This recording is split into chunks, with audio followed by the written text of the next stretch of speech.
Сайн Улаанбаатар хөтөлбөрийн үзэгчтэй боловсролын болондоо тавтай морил. За энэ булангаараа гэр бүл судлаач Storyline сургалтын төвийн зан чанарын багш Баясгалан та бүхэнтэйгээ ярилцах болно. Энэ дугаараас эхлэн 9-7 хоногийн турш хүний зан чанар болон дотоод сэдвийн талаар бид аялах болно. Тэгээ та бүхэн маань боловсролын болонтойгоо хамт байгаарай. Сэтгэл судлалт хүний зан чанар дотоод сэдлийг ерөнхийдөө 9 төрлөөр хуваан авч үзэж тодорхойлдог байх нэ. Хүн бүрт давтагдашгүй бодол, мэдрэмж, үйлдэлийн өөр хэв маяг байдаг бөгөөд энэ хөтөлбөр нь хүмүүсийг ямар нэгэн хайрцагт хийж ангилах гэсэн зорилготой бишээ. Харин өөрийн дотоод ертөнц харилцааны хэв маяг тэр дундаа стрессийн үед таны бие махбод болон сэтгэл зүй ямар хариу үйлдэл үзүүлдгийг гэдгийг ойлгоход туслах өөрийгөө танин мэдэх хөтөлбөр юм аа. Монголчуудын уламжлагдаж ирсэн нэг сайхан үг байдаг. Биеэ засаад гэрээ зас, гэрээ засаад төрөө зас. Монгол үндэстний суурь нэгж нь бол гэр бүл. Тэгвэл гэр бүлийн хамгийн чухал суурь нь эцэг эх хүүхдийн харилцаа байдаг. Энэ харилцаа нь хувь хүн өөрийн зан чанараа ойлгож бие биенээ байгаагаар нь хүлээн зөвшөөрснөөр илүү эерэг орчныг бүрдүүлж цаашлаад эрүүл сарвал нийгэм улс орныг бүтээх үндэс болдгоо. За бүгдээ хамтдаа нэг дасгалыг хийж үзье. За дагаад хийгээрэй. Хоёр чихлүүгээ мөрөө аль болох хүрэхийг хичээгээд бие маш чанга болгоорой. За ингэхдээ гараа маш чанга атгаарай.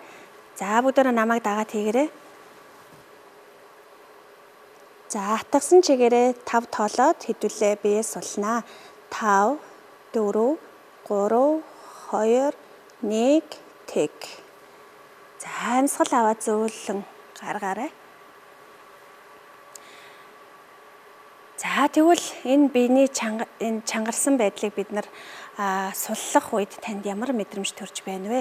За тэгвэл 1-р төрлийн хүмүүс маань нэг иймэрхүү мэдрэмжтэй яваад байдаг юм биш үсттэй.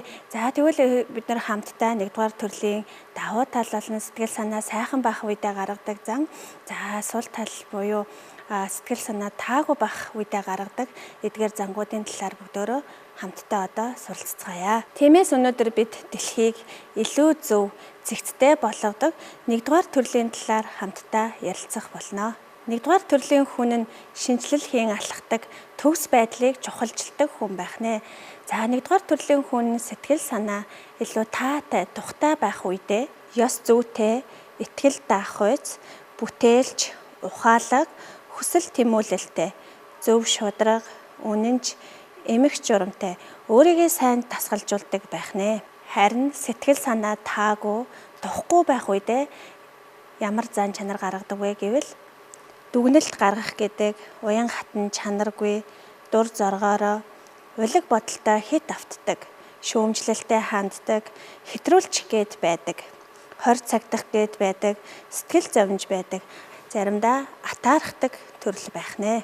За 1-р төрлийн зан чанартай хүн стресст үед стресстэй ямар хариу үйлдэл үзүүлдэг вэ гэвэл орчин тойрон эмх замбрааг болох өөрийнх нь тавьсан стандарт алагдах үед сэтгэлийн төгшөөр тэр стрессийг илүү их мэдэрдэг байх нэ.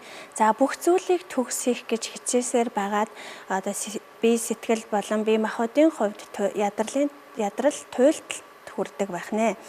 За өөрийгөө буруутгах, жижиг алдаа гаргахад л би яагаад ийм хариуцлагагүй байна гэж өөрийгөө хатуу шүүмжилдэг байх нэ. За тэгэхээр эдгээр хүмүүс маань хэрхэн өөрийнхөө дотоод тэр сэдлийг ойлгож хариу үйлдэл үзүүлэх вэ гэхэд 3 зөвлөмжийг хүргье. 1-р төрлийн хүн маань тэгвэл өөрийнхөө дотоод сэдлийг, өөрийнхөө сайн тал, сул талыг олж хэрхэн өөртөө туслах талаар 3 арга хэлж өгье.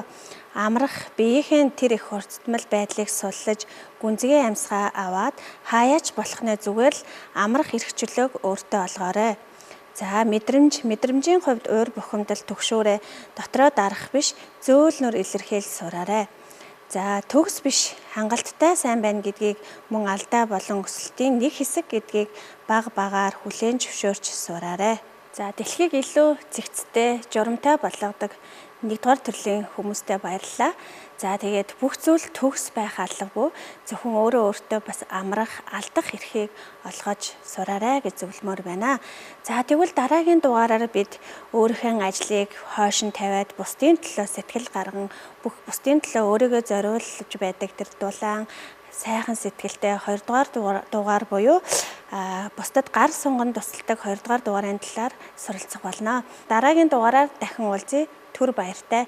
Үргэлжлүүлэн сайн Улаанбаатар хөтөлбөрөө хүлээн авч үзнэ.